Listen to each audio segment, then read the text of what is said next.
जय हिंद साथियों, वेदा career institute के डिजिटल प्लेटफॉर्म पर आप सभी का स्वागत है। मैं मुकेश प्रजापति, आपका टीचर, आपका दोस्त और इस सीरीज का होस्ट। आज फिर मैं आपके लिए कुछ महत्वपूर्ण एग्रीकल्चर की जो सेल बायोलॉजी होती है, मतलब कोशिका विज्ञान, उससे संबंधित जो है वो महत्वपूर्ण क्वेश्चंस लेकर आया हूं।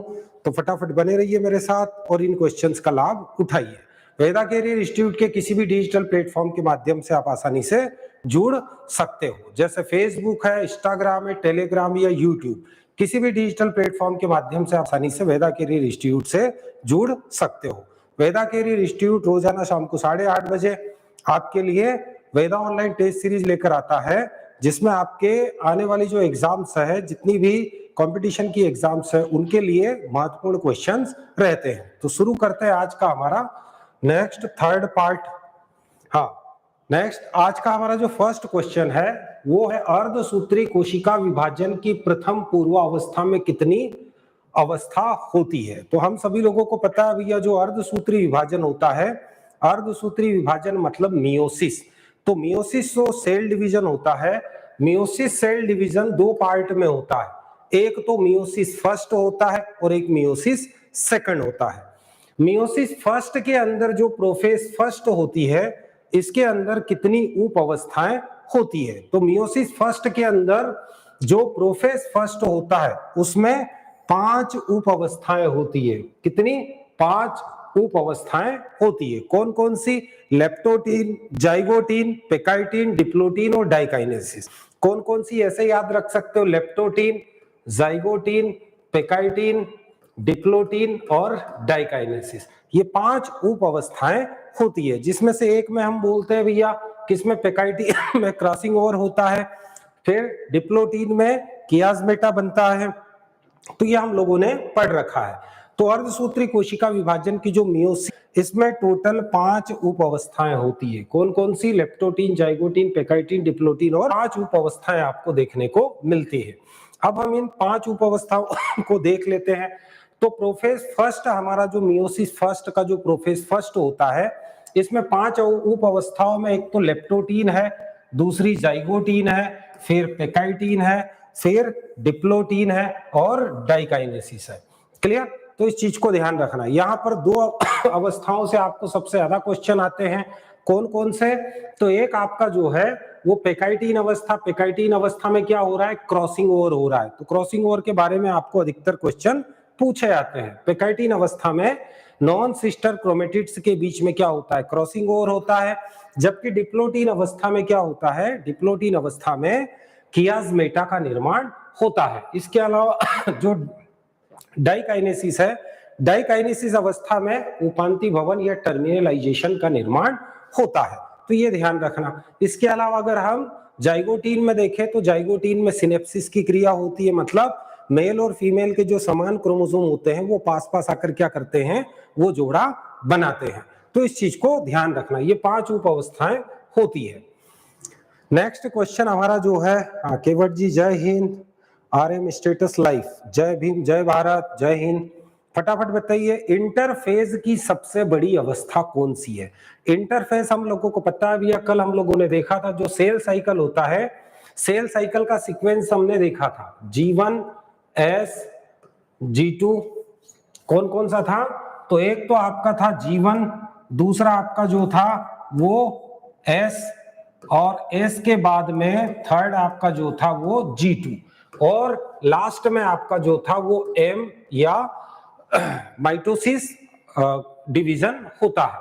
तो इसमें आपको बताना, ये जो आपका है ये इंटरफेज की उप अवस्थाएं G1, S और G2, आपको बताना है इसमें से सबसे बड़ी अवस्था कौन सी होती है। क्लियर? तो ये आपको बताना है कि इंटरफेज की सबसे बड़ी अवस्था कौन सी होती है। तो बिल्कुल आपको ध्यान रखना है, ऐसी अवस्था जिसमें क्या होता है? संश्लेषण होता है, सिंथेसाइज्ड फेज।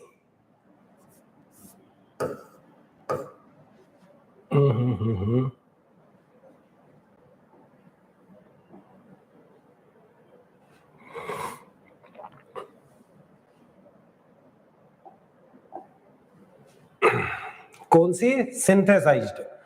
तो जो संश्लेषण अवस्था होती है हम लोगों ने देखा है भैया कौन कौन सी होती है, एक तो G1, फिर G2 होती है, फिर G2 नहीं S के बाद G2 होती है और फिर होती है M। क्लियर, ये सीक्वेंस है। इसमें से जो G1 फेज होती है, इस फेज में क्या होता है, आरएनए और प्रोटीन, आरएनए और प्रोटीन का क्या होता है, संश्लेषण होता है। तो आरएनए और प्रोटीन का जिस अवस्था में संश्लेषण होता है वो अवस्था सबसे बड़ी अवस्था होती है। तो बिल्कुल यहाँ आपका जो करेक्ट आंसर वो कौन सा हो जाएगा, वो आपका सी वाला आंसर हो जाएगा। क्लियर। एस अवस्था में क्या होता है, तो एस अवस्था में जो डीएनए होता है उस डीएनए का क्या होता है, डुप्लीकेशन होता है। एस अवस्था में क्या होता है, एस अवस्था में डीएनए का डुप्लीकेशन होता है भैया, आया ना समझ में, किसमें, एस अवस्था में। क्लियर, ये सेकंड नंबर पे आती है।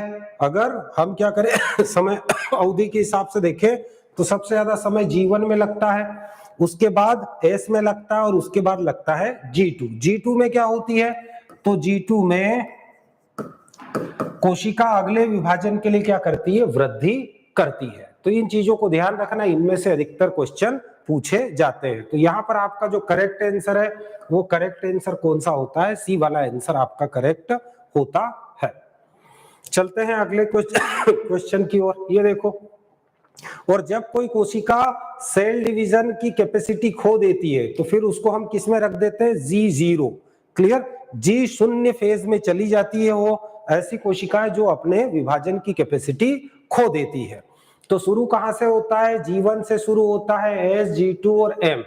क्लियर, इस प्रकार का ये जो है वो साइकिल चलता है। M फेज के अंदर प्रोफेज, मेटाफेज, एनाफेज, टेलोफेज, ये 4 उपावस्थाएं होती है और इन्हीं में क्या होती है, कोशिका विभाजित होती है, मतलब उसका केंद्रक का डिवीजन होता है। और उसके बाद जो साइटोकाइनेसिस होता है, इसमें कोशिका द्रव का भी बराबर विभाजन या डिवीजन होता है। तो इस चीज को ध्यान रखना। अगला क्वेश्चन आपका जो है, कोशिका की परासंरचना या अल्ट्रा स्ट्रक्चर का अध्ययन अच्छी प्रकार से किया जा सकता है। किसके द्वारा हम कोशिका का जो अल्ट्रा स्ट्रक्चर है उसकी स्टडी आसानी से कर सकते हैं, ये आपको बताना है। किसकी सहायता से हम कर सकते हैं, ultra structure of cell can be based study by, फटाफट बताइए भैया। हाँ, आगे केवट जी, शांत अवस्था किसको बोलते हैं, इंटरफेस को ही कहा जाता है शांत अवस्था। क्लियर, एम अवस्था जो होता है उसमें सेल डिवीजन होता है। रितिका सेन जी सी वाला आंसर बता रहे हैं, फटाफट बताइए कौन सा होना चाहिए आंसर। हाँ, तो बिल्कुल ध्यान रखना भैया, कल या परसों के लेक्चर में हम लोगों ने देखा था कि कोशिका का अगर हमको आसानी से स्टडी करना है, अल्ट्रा स्ट्रक्चर उसका अगर पूरे के पूरे जितने भी कोशिकांग है उनका अगर हमको बारीकी से अध्ययन करना है तो उसके लिए बेस्ड होता है इलेक्ट्रॉन माइक्रोस्कोप। कौन सा, इलेक्ट्रॉन माइक्रोस्कोप बेस्ड होता है। क्यों, क्योंकि उसकी जो आवर्धन क्षमता होती है वो लगभग कितनी होती है, 2 लाख गुना होती है। मतलब जितना वास्तविक आकार होता है कोशिकांग का या सेल का, उसकी अपेक्षा हम इलेक्ट्रॉन माइक्रोस्कोप की सहायता से लगभग क्या कर सकते हैं, 2 लाख गुना बड़ा आकार प्राप्त करके हम क्या कर सकते हैं, उसको हम स्टडी कर सकते हैं। तो यहां पर बिल्कुल ध्यान रखना, यहां पर अल्ट्रा माइक्रोस्कोप है ही नहीं, तो आपका ऐसी स्थिति में करेक्ट आंसर क्या आ जाएगा, वो रहेगा डी, नन ऑफ दीज। क्या रहेगा, नन ऑफ दीज। इस चीज को ध्यान रखना। क्लियर, क्योंकि इलेक्ट्रॉन माइक्रोस्कोप का ही उपयोग किया जाता है कोशिका के अल्ट्रा स्ट्रक्चर स्टडी करने के लिए। कारण इलेक्ट्रॉन माइक्रोस्कोप का जो कैपेसिटी होता है वो लगभग कितना होता है, 2 लाख गुना होता है। आया ना समझ में। और इलेक्ट्रॉन माइक्रोस्कोप को खोजा था किसने, ये खोजा था नाल व रुस्का ने। आया ना समझ में, किसने खोजा था, नाल और रुस्का नामक जो वैज्ञानिक है, इन्होंने सबसे पहले इलेक्ट्रॉन माइक्रोस्कोप को खोजा था। इलेक्ट्रॉन माइक्रोस्कोप 2 प्रकार का होता है, एक ट्रांसमिटेड होता है और एक स्कैनर होता है, 2 टाइप का होता है। तो इस चीज को ध्यान रखना। चलते हैं अगले क्वेश्चन की ओर। नेक्स्ट, ट्रेसर तत्व होते हैं। ट्रेसर तत्व कौन से होते हैं भैया, क्या कहा जाता है उनको? हम लोग पढ़ चुके हैं सॉरी, जो ऑटो रेडियोग्राफी होती है, ऑटो रेडियोग्राफी हम लोगों ने वर्ड जो है वो पिछले लेक्चर्स में सुना था। ऑटो रेडियोग्राफी के अंदर हम क्या करते हैं, ट्रेसर तत्व का उपयोग करके कोशिका के अंदर होने वाली जो केमिकल रिएक्शन है उनके मार्ग को क्या करते हैं, हम खोजते हैं। क्लियर? तो जितने भी ट्रेसर एलिमेंट होते हैं वो क्या होते हैं? सोनू जी डी वाला आंसर,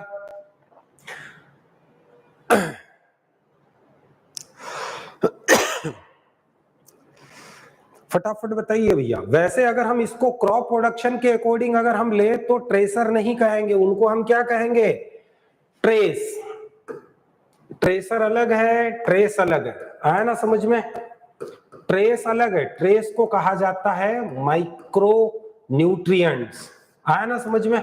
क्या बोलते हैं, माइक्रो न्यूट्रिएंट्स कहा जाता है भैया किसको, ट्रेस को। तो मैं ट्रेस की बात नहीं कर रहा हूं, मैं किसकी बात कर रहा हूं, मैं ट्रेसर की बात कर रहा हूं। ट्रेसर एलिमेंट्स जो होते हैं वो ऑटो रेडियोग्राफी में उपयोग किए जाते हैं, आया ना समझ में? मतलब ये होते हैं रेडियो आइसोटोप। क्या होते हैं, रेडियो आइसोटोप। रेडियो एक्टिव तत्व होते हैं और कैसे होते हैं, समस्थानिक। समस्थानिक क्या होते हैं, आइसोटोप, तो जिनके एटॉमिक नंबर सेम हो लेकिन एटॉमिक मास अलग अलग हो, आया ना समझ में? ये क्रॉप प्रोडक्शन में आप कहां पहुंच गए भैया, माइक्रो न्यूट्रिएंट में, वो ट्रेस है, आया ना समझ में? यहाँ ट्रेसर की बात हो रही है। तो ये जो तत्व होते हैं, जैसे हम हाइड्रोजन का समस्थानिक 1s3 ले लें, क्लियर? कार्बन का जो आइसोटोप होता है कार्बन 614 ले लें, फास्फोरस का ले लें, क्लियर? कितना, 1532, क्लियर? तो ये जो होते हैं ये होते हैं रेडियो आइसोटोप। इन तत्वों का उपयोग किया जाता है, किसके लिए करते हैं, इनका उपयोग किया जाता है पौधे के अंदर जो बायोकेमिकल रिएक्शन होती है। जैसे अगर हमको C3C4 केम साइकिल का पता लगाना है तो हम कार्बन के ये समस्थानिक का उपयोग करते हैं, आया ना समझ में?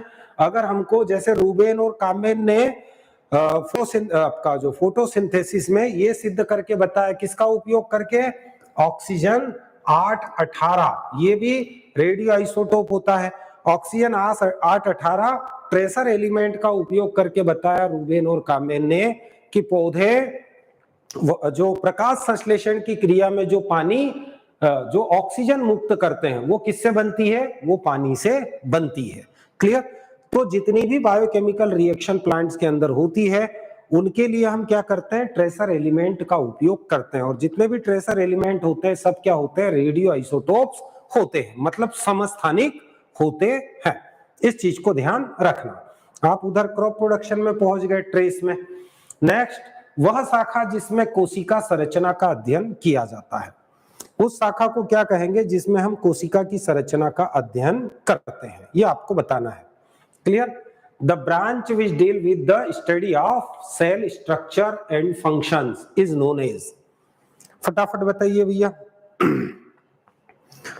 रितिका सेन जी डी, हाँ, पुष्पा जी डी, भावना जी सी वाला, सोनू जी डी, संजय केवट जी डी, बहादुर जी सी। बिल्कुल, आपको यहां पर क्वेश्चन पूछा है कोशिका संरचना का अध्ययन करते भैया, सेल स्ट्रक्चर की जो हम स्टडी करते हैं उसको कहा जाता है साइटोलॉजी। और साइटोलॉजी के जनक कौन है, रॉबर्ट हुक। कौन है, रॉबर्ट हुक। क्योंकि सबसे पहले कोशिका की खोज किसने की थी, रॉबर्ट हुक ने ही कोशिका की खोज की थी। और कोशिका की संरचना का अध्ययन साइटोलॉजी के अंदर किया जाता है।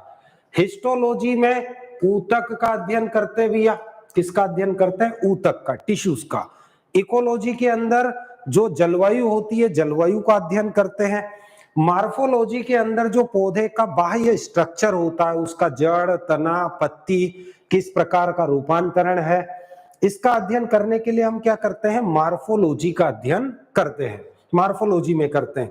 और एनाटॉमी जो होता है उसमें हम पौधे के आंतरिक जो अंग होते हैं उनका अध्ययन करते हैं। तो हर चीज अलग अलग है।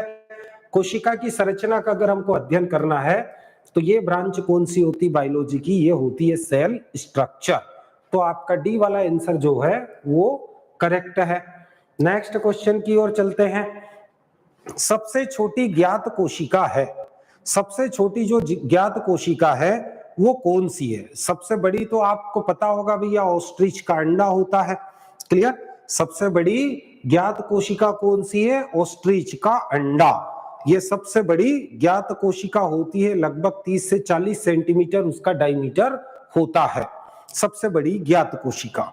यहां पर आपको पूछा है सबसे छोटी ज्ञात कोशिका कौन सी है। क्लियर? सबसे लंबी अगर आपको कोशिका पूछे तो सबसे लंबी कोशिका मनुष्य के अंदर पाई जाती है भैया, जो नर्व सेल होती है, तंत्रिका कोशिका होती है, वो सबसे लॉन्गेस्ट या सबसे लंबी कोशिका है। क्लियर? अगर मनुष्य के अंदर सबसे बड़ी कोशिका पूछे तो जो ओवल होता है, मतलब अंड कोशिका होती है फीमेल के अंदर जो बनती है, वो सबसे बड़ी कोशिका मनुष्य के अंदर होती है। लेकिन पृथ्वी पर अभी तक जो ज्ञात कोशिकाएं हैं, इनमें सबसे बड़ी कोशिका, सबसे छोटी कोशिका कौन सी है, ये आपको बताना है। तो ये होती है TPLO, जिसको क्या कहा जाता है? हम लोग माइकोप्लाज्मा जनरली बोल देते हैं। क्या बोल देते हैं? माइकोप्लाज्मा। PPLO या प्लूरोन्यूमोनिया लाइक ऑर्गेनिज्म, ये सबसे छोटी ज्ञात कोशिका होती है और इसका जो साइज होता है 0.2 टू 0.3 माइक्रोमीटर, है ना समझ में? ये इसका साइज होता है। तो अभी तक जितनी भी ज्ञात कोशिका है उनमें सबसे छोटी ज्ञात कोशिका आपकी PPLO, ये इसको कभी कभी सीधा हम क्या बोल सकते हैं? माइकोप्लाज्मा भी कह देते हैं। ठीक है? तो इस चीज को ध्यान रखना। लॉन्गेस्ट बोले तो नर्व सेल, आया ना समझे? ह्यूमन में अगर सबसे लार्जेस्ट बोले तो ओवल। क्लियर? मादा के अंदर जो अंड कोशिका बनती है वो सबसे बड़ी। क्लियर? मनुष्य की बात कर रहा हूं। और अगर आपको जनरली अगर बोले कि भैया ऑर्गेनिज्म के अंदर सबसे बड़ी जो कोशिका पाई जाती है वो कौन सी होती है? ऑस्ट्रिच का अंडा होती है।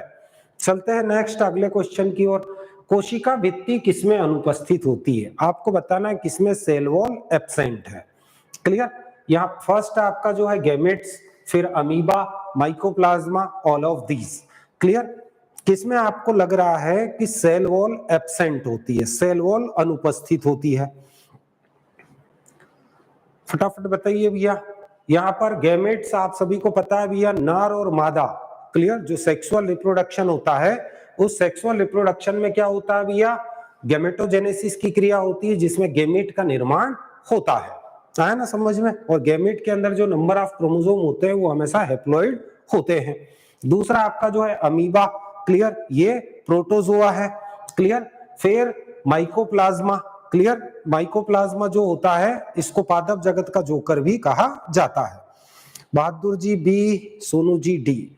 बिल्कुल। तो ये जितनी भी है ये सभी के अंदर सेल वॉल एब्सेंट है, इन सभी में कोशिका भित्ति नहीं पाई जाती है। तो फिर इनमें जीव द्रव्य के चारों ओर पाई जाती है प्लाज्मा मेम्ब्रेन या सेल मेम्ब्रेन। इन तीनों में सेल वॉल एब्सेंट होती है। बिल्कुल ध्यान रखना, ये अधिकतर पूछा जाता है। अब तीनों का स्ट्रक्चर देखो भैया, तीनों के स्ट्रक्चर में आपको पता चल जाएगा।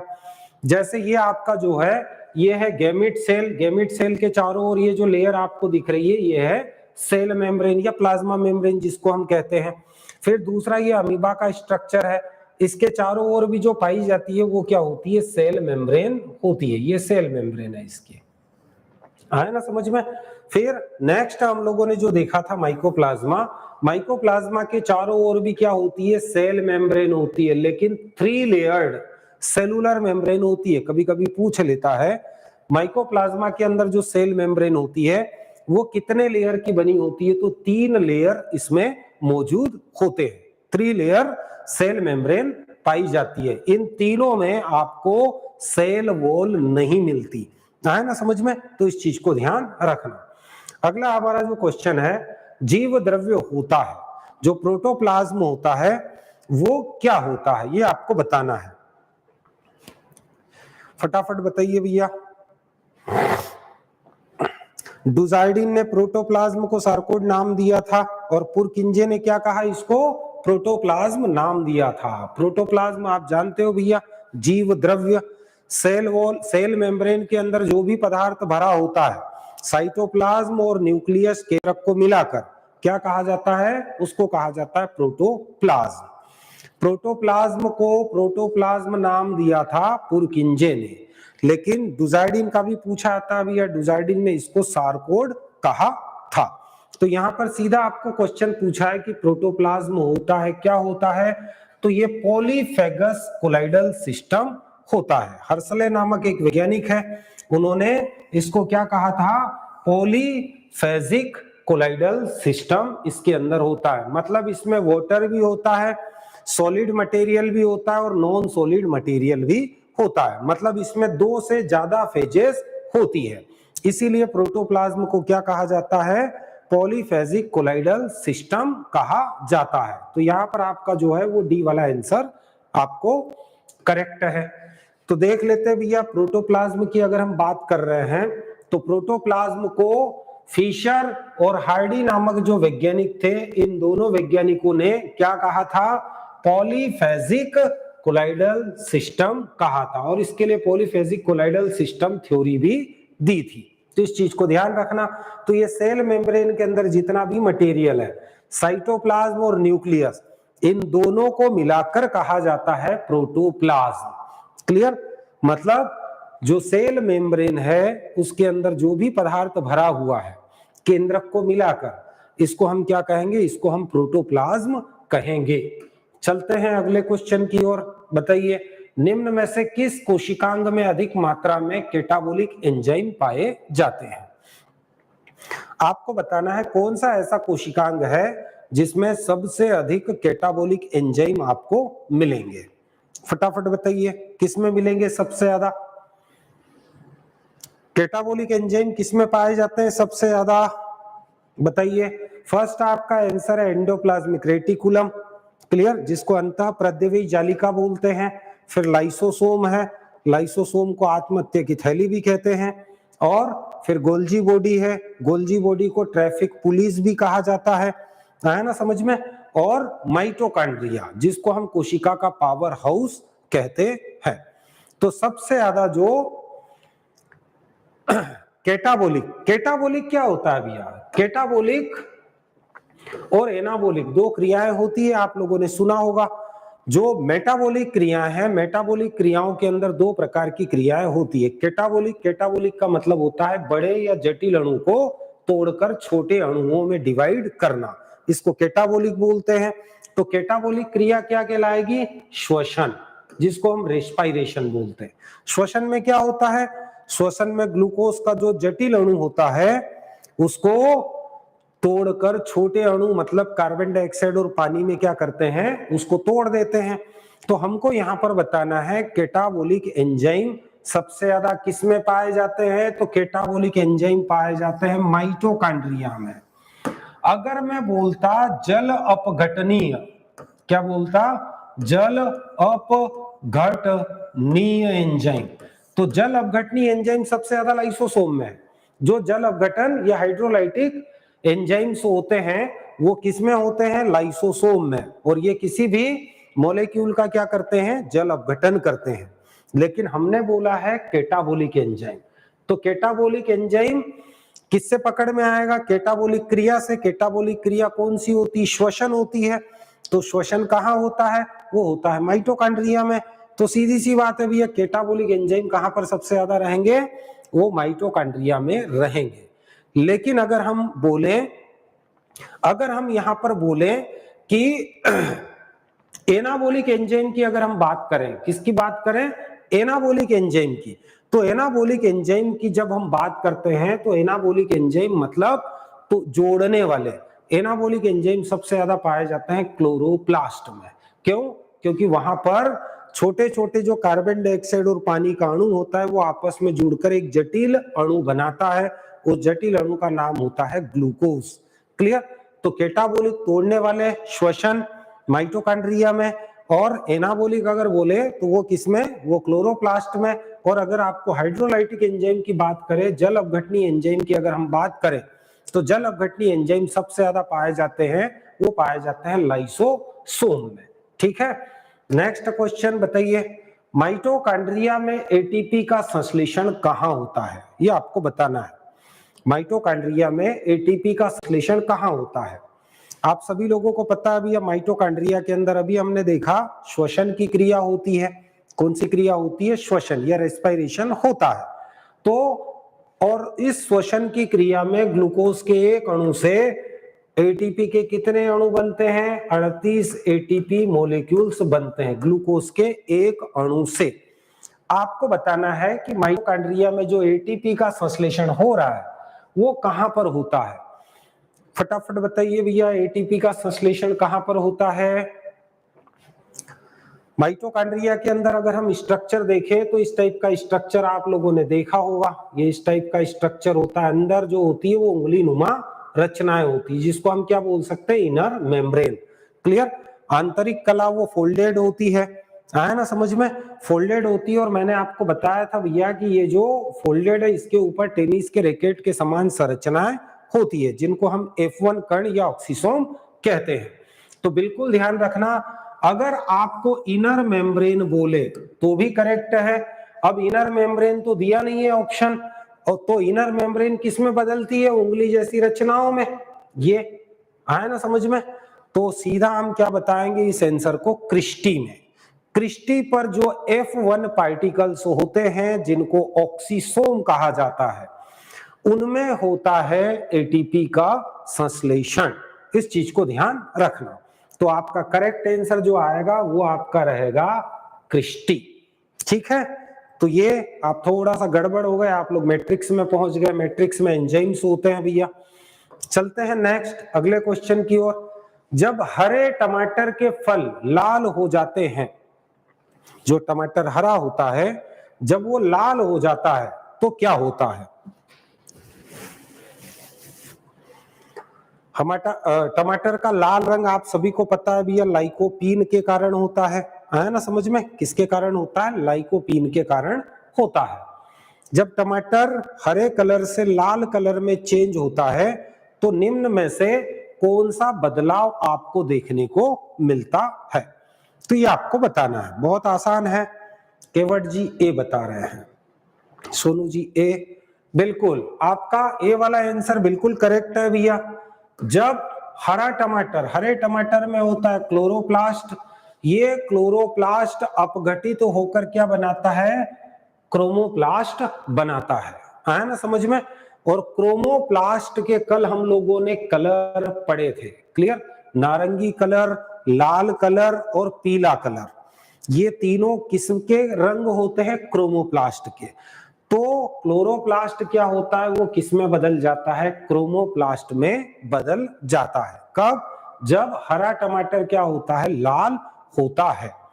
तो टमाटर हम जो हम लोगों ने लवक या प्लास्टिड पढ़े वो 3 प्रकार के होते हैं, ल्यूकोप्लास्ट, क्लोरोप्लास्ट और क्रोमोप्लास्ट। तो क्रोमोप्लास्ट के जो है वो रंग आपको ध्यान रखना, कौन कौन से रंग होते हैं? एक तो ऑरेंज होता है, एक रेड होता है और एक आपका जो होता है वो येलो। तीनों कलर किसके होते हैं? क्रोमोप्लास्ट के होते हैं। क्लोरोप्लास्ट का रंग होता है हरा। चलते हैं नेक्स्ट। एंडोप्लाज्मिक रेटिकुलम का एक महत्वपूर्ण कार्य है। एंडोप्लाज्मिक रेटिकुलम जो होती है उसका मुख्य कार्य क्या है? ये आपको बताना है। प्रोटीन संश्लेषण, फिर केंद्रक का पोषण, पदार्थों का स्त्रावण या कोशिका को आकार प्रदान करना। कौन सा मेन फंक्शन है इसका? किसका? एंडोप्लाज्मिक रेटिकुलम का। कौन सा महत्वपूर्ण कार्य होता है?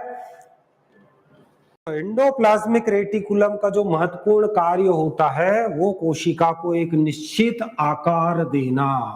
आया ना समझ में? जैसे हमारे शरीर के अंदर हड्डियां होती है, ये हड्डियां क्या करती है? ये हड्डियां हमारे शरीर को एक निश्चित आकार देती है। इसी प्रकार से, क्लियर? इसी प्रकार से जो एंडोप्लाज्मिक रेटिकुलम जो होता है उसको सेल का एंडोस्केलेटन कहा जाता है, आंतरिक कंकाल कहा जाता है। और इस आंतरिक कंकाल के कारण ही कोशिका एक निश्चित आकार में बनी रहती है। इसके अलावा एंडोप्लाज्मिक रेटिकुलम के और भी कार्य है। केंद्रक और जो कोशिका द्रव होता है उसके बीच पदार्थों का आदान प्रदान करना, इसके अलावा गोल्जी बॉडी का निर्माण करना, और जो रफ एंडोप्लाज्मिक रेटिकुलम है वो प्रोटीन संश्लेषण का कार्य भी करती है, लेकिन केवल रफ एंडोप्लाज्मिक रेटिकुलम। चाहे वो रफ हो या स्मूथ हो, दोनों प्रकार का जो एंडोप्लाज्मिक रेटिकुलम होता है उसका एक ही कार्य होता है, मेन कार्य कोशिका को एक निश्चित आकार देना। जैसे ये सेल है, ये न्यूक्लियर है, यहां से जो एंडोप्लाज्मिक रेटिकुलम निकलेगा, ये एंडोप्लाज्मिक रेटिकुलम क्या है, ये एक प्रकार से अगर हम देखें तो ये कोशिका का क्या होता है, एंडोस्केलेटन होता है। मतलब कोशिका के अंदर क्या होता है, एक प्रकार का ढांचा, और ये कोशिका को एक निश्चित आकार प्रदान करने का कार्य करता है। तो यहां पर आपका जो करेक्ट आंसर है वो करेक्ट आंसर है डी। चलते हैं अगले क्वेश्चन की ओर। नेक्स्ट क्वेश्चन देखते हैं। गोल्जी बॉडी का सबसे प्रमुख कार्य क्या है भैया? गोल्जी बॉडी जो होता है उसका मेन फंक्शन क्या होता है? आप सभी को पता है, जब सेल डिवीजन होता है, कोशिका विभाजन होता है, कोशिका विभाजित होने के बाद में सबसे पहले तो कैरियोकाइनेसिस होता है, मतलब केंद्रक का डिवीजन हो गया। केंद्रक का डिवीजन होने के बाद में अगर हम बात करें किसकी, प्लांट सेल की, तो प्लांट सेल में ये कोशिका द्रव का विभाजन मतलब साइटोकाइनेसिस जो होता है, तो साइटोकाइनेसिस सेल प्लेट विधि से होता है। और ये सेल प्लेट जो होती है इसको बनाने का कार्य करता है कौन? Golgi body. कौन करता है? गोल्जी बॉडी करता है। क्लियर? अब इस सेल प्लेट को बनाने के लिए ग्लाइकोप्रोटीन चाहिए, ग्लाइकोलिपिड्स चाहिए, आया ना समझ में? तो ग्लाइकोप्रोटीन और ग्लाइकोलिपिड्स जो कि गोल्जी बॉडी से स्त्रावित होते हैं और आकर यहां जमा होते हैं। क्लियर? तो ये कौन सी प्रोसेस के द्वारा ग्लाइकोप्रोटीन और ग्लाइकोलिपिड्स का फॉर्मेशन करता है? उस क्रिया का नाम है ग्लाइकोसाइडेशन। आया ना समझ में? तो गोल्जी बॉडी का मेन फंक्शन होता है ग्लाइकोसाइडेशन, मतलब ग्लाइकोसाइडेशन क्रिया के द्वारा जो ग्लाइकोप्रोटीन और ग्लाइकोलिपिड्स का निर्माण करना, और ये ग्लाइकोप्रोटीन और ग्लाइकोलिपिड्स बीच में आकर जमा हो जाती है, और इस प्रकार ये क्या करती है, ये कोशिका द्रव या साइटोप्लाज्म का बराबर दो भागों में क्या करती है, विभाजन करती है। तो कोशिका द्रव के विभाजन को हम साइटोकाइनेसिस भी कहते हैं। तो बिल्कुल ध्यान रखना, गोल्जी बॉडी का मेन कार्य क्या होता है? ग्लाइकेसिडेशन। आया ना समझ में? तो आपका सी वाला आंसर यहां पर करेक्ट होगा। ठीक, चलते हैं नेक्स्ट अगले क्वेश्चन की ओर। अगला क्वेश्चन देखते भैया, ये देखो। क्लियर? गोल्जी बॉडी की उपस्थिति में क्लियर क्या होता है, तो जो ग्लाइकोप्रोटीन होती है और ग्लाइकोलिपिड्स होती है, इनका निर्माण होता है कौन सी क्रिया के द्वारा? तो ग्लाइकोसाइलेशन क्रिया के द्वारा। क्लियर? तो इस चीज को ध्यान रखना। चलते हैं नेक्स्ट अगले क्वेश्चन की ओर। अगला क्वेश्चन बताइए भैया। नेक्स्ट क्वेश्चन, जीवाणु माइटोकॉन्ड्रिया, प्रोकैरियोट्स और क्लोरोप्लास्ट में होते हैं, ये आपको बताना है। Clear? Ribosome of bacteria, mitochondria, prokaryotes and chloroplast are of। Clear? फटाफट बताइए। जीवाणु के अंदर, माइटोकॉन्ड्रिया के अंदर, प्रोकैरियोटिक कोशिका के अंदर, क्लोरोप्लास्ट के अंदर किस प्रकार के राइबोसोम्स पाए जाते हैं? हम लोगों ने पढ़ा है भैया, जो जनरली जो राइबोसोम पाए जाते हैं वो 70S और 80S राइबोसोम होते हैं सेल के अंदर। लेकिन सेल में भी स्पेशली आपको बोला है बैक्टीरिया सेल, फिर माइटोकॉन्ड्रिया, फिर आपको बोला है प्रोकैरियोट्स, जितनी भी प्रोकैरियोटिक कोशिकाएं होती है, और क्लोरोप्लास्ट, इनमें किस प्रकार का राइबोसोम पाया जाता है? तो इन सभी में पाया जाता है 70S राइबोसोम। कौन सा? 70S राइबोसोम पाया जाता है। क्लियर? बाकी अगर हम कोशिका द्रव में बात करें तो जो यूकेरियोटिक सेल्स होती है उनके केंद्रक और कोशिका द्रव में 80S राइबोसोम भी मौजूद होता है। तो यहां पर आपका जो करेक्ट आंसर है वो है 70S। ठीक है, चलते हैं अगले क्वेश्चन की ओर। अगला क्वेश्चन देखते हैं हम। न्यूक्लिक अम्ल के पाचन हेतु विकर कहलाते हैं। क्लियर, न्यूक्लिक एसिड आप सभी को पता है भैया, सेल के अंदर दो टाइप के न्यूक्लिक एसिड होते हैं। एक होता है डीएनए, डीऑक्सीराइबो न्यूक्लिक एसिड। फिर नेक्स्ट होता है RNA, clear, ribo nucleic acid. दो टाइप के न्यूक्लिक एसिड्स होते हैं। ये जो न्यूक्लिक एसिड्स हैं, इनके पाचन या डाइजेशन के लिए जो एंजाइम होता है वो कौन सा एंजाइम उत्तरदायी होता है, ये आपको बताना है। तो सीधी सी बात है भैया, न्यूक्लिक एसिड के पाचन के लिए जो एंजाइम उत्तरदायी होगा वो सीधा सा है, न्यूक्लियस एंजाइम होगा। कौन सा? Nucleus enzyme. तो आपका सी वाला आंसर यहां पर करेक्ट होगा। आया ना समझ में? अगर डीएनए का पाचन करना है तो इसके लिए डीऑक्सी राइबोन्यूक्लियस एंजाइम होगा। आरएनए का पाचन करना है तो राइबोन्यूक्लियस एंजाइम होगा। ये डीऑक्सी राइबोन्यूक्लियस एंजाइम डीएनए का पाचन करेगा। राइबोन्यूक्लियस एंजाइम जो रहेगा वो आरएनए का पाचन करेगा। तो कुल मिला के दोनों जो हैं ये न्यूक्लिक एसिड्स हैं, और न्यूक्लिक एसिड्स का पाचन करने के लिए न्यूक्लियस एंजाइम उत्तरदायी होता है। चलते हैं अगले क्वेश्चन की ओर। सीलिया और फ्लैजेला से संबंधित तंतु बने होते हैं। आप सभी को पता है भैया, फ्लैजेलम और सीलियम ये सेल ऑर्गेनल्स होते हैं। ये इनके जो फाइबर्स होते हैं, तंतु होते हैं, वो किसके बने होते हैं? ये वैसे भी क्या होते हैं भैया? तो फ्लैजेलम और सीलिया जो होते हैं ये फिलामेंट्स होते हैं। आया ना समझ में? ये किसके बने होते हैं ये आपको बताना है। तो सीलिया और फ्लैजेलम जो होते हैं ये किसके बने होते हैं? ये बने होते हैं माइक्रोट्यूबुल्स के। किसके बने होते हैं? माइक्रोट्यूबुल्स के बने होते हैं। और ये माइक्रोट्यूबुल्स जो होती है वो 9+2 अरेंजमेंट में होती है। किस अरेंजमेंट में होती है? 9+2 अरेंजमेंट में। क्लियर? किस प्रकार से? तो देखते हैं, यहां आपका करेक्ट आंसर ए है। अब हम देखते हैं भैया फ्लैजेलम और सीलियम का जो अरेंजमेंट है वो कैसा है माइक्रोट्यूबुल्स का। तो ये जो फिलामेंट है किसका? आपका फ्लैजेलम और सीलियम का। इस फिलामेंट के अंदर ये माइक्रोट्यूबुल्स है। आया ना समझ में? जैसे घर में केबल देखा होगा ना, केबल के अंदर तार होते हैं। क्लियर? तो इसी प्रकार से ये जो आप केबल बोल दो इसको, फ्लैजेलम सीलियम को, और इसके अंदर ये माइक्रोट्यूबुल्स या सूक्ष्म नलिकाएं होती है। और इनका अरेंजमेंट होता है वो किस टाइप से होता है?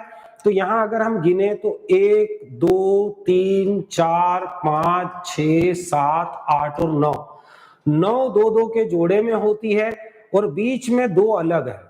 आया ना समझ में? सेपरेट, ये जोड़े में नहीं होती, तो इनको हम बोल सकते हैं 2। तो 9+2 अरेंजमेंट में आपको फ्लैजेलम और सीलियम के अंदर माइक्रोट्यूबुल्स मिलते हैं।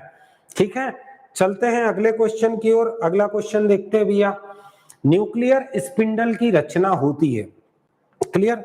आप सभी को पता है जब कैरियोकाइनेसिस होता है, मतलब केंद्रक का विभाजन होता है सेल डिवीजन के समय, तो उस समय स्पिंडल फाइबर बनता है, तुर्क तंतु बनता है।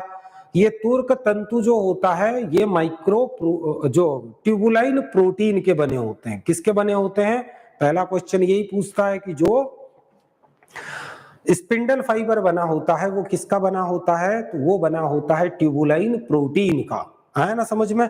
ये जो ट्यूबुलाइन प्रोटीन का जो स्पिंडल फाइबर बना होता है, इसमें कितने प्रकार के स्पिंडल्स आपको मिलते हैं? उस टाइम पे क्वेश्चन, तो बिल्कुल ध्यान रखना भैया।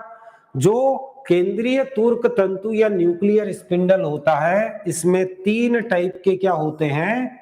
फाइबर्स होते हैं। कितने टाइप के? 3 टाइप के।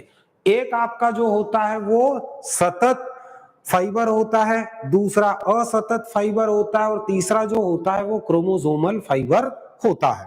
और ये तीनों के तीनों जो फाइबर होते हैं ये किसके बने होते हैं? तो ट्यूबुलाइन प्रोटीन के बने होते हैं। अब ये तीनों टाइप के जो फाइबर्स होते हैं, ये तीनों टाइप के फाइबर्स को हम देखते हैं भैया। देखो, जब सेल डिवीजन होता है तो स्पिंडल बनता है। ये स्पिंडल एक ध्रुव से अगर दूसरे ध्रुव तक बना है, क्लियर, मतलब जो फाइबर या आपका जो तंतु है एक पोलर से दूसरे पोलर तक अगर पूरा कंप्लीट एक फाइबर है, तब हम इसको कहेंगे सतत। क्या कहेंगे? सतत कहेंगे भैया इसको। आया ना समझ में? फिर दूसरा क्या होता है, अगर फाइबर एक ध्रुव से कहां तक बना हो, क्रोमोसोम के सेंट्रोमियर तक, मतलब इधर भी इधर का फाइबर इस क्रोमोसोम के सेंट्रोमियर तक जाएगा और इधर का फाइबर भी पोल से होकर कहां आएगा, इसके सेंट्रोमियर तक आएगा, सेंट्रोमियर से जुड़ जाएगा, तब इसको हम कहेंगे, इसको कहेंगे असतत। आया ना समझ में? दो टाइप के हो गए। और तीसरा टाइप का जो स्पिंडल फाइबर होता है वो इन दोनों जो सेंट्रोमियर होता है, इस सेंट्रोमियर के बीच में मौजूद होता है। आया ना समझ में? कहां पर? बीच में। यहां छोटा सा फाइबर जो दोनों के सेंट्रोमियर को जोड़ के रखने का कार्य करता है, तब इसको क्या कहा जाता है? तब इसको कहा जाता है, ये बीच वाला जो है इसको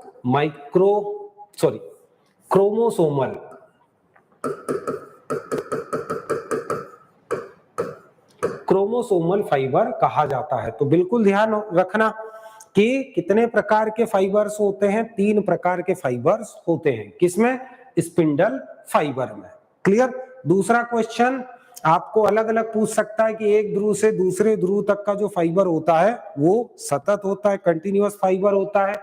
फिर दूसरा जो होता है, एक ध्रुव से सेंट्रोमियर तक जो फाइबर सेंट्रोमियर से जाकर जुड़ता है वो असतत होता है। और तीसरा, दोनों सेंट्रोमियर के बीच में जब ये क्रेक होता है और इन दोनों सेंट्रोमियर के बीच में जब जुड़ता है जो फाइबर, तो वो क्रोमोसोमल फाइबर कहलाता है। और पूरा का पूरा ये जो स्पिंडल फाइबर होता है ये ट्यूबुलाइन प्रोटीन का बना होता है। ठीक है, नेक्स्ट क्वेश्चन देखते अगला। वह जीव जिसमें आरएनए अनुवांशिक पदार्थ की तरह कार्य करता है। आपको बताना है ऐसा जीव जिसमें आरएनए जो होता है वो जेनेटिक मटेरियल के रूप में कार्य करता है। फर्स्ट आपका है राइजोबियम, फिर आपका जो है गड़बड़ हो गया ना, इसको यहां काट देते हैं। क्लियर? प्यूसिनिया, ये हिंदी में गलत आ गया है, प्यूसिनिया, फिर सेकेरोमाइसिस और लास्ट आपका है टीएमवी, टोबैको मोज़ेक वायरस। तो इन तीनों चारों में अगर हम देखें तो आप सभी को पता है भैया 2 टाइप का आरएनए होता है। कितने टाइप का? 2 टाइप का। आप बोलोगे सर एक तो जेनेटिक आरएनए होता है, कौन सा? Genetic RNA. आया ना समझ में? और दूसरा जो होता है वो होता है नॉन जेनेटिक आरएनए।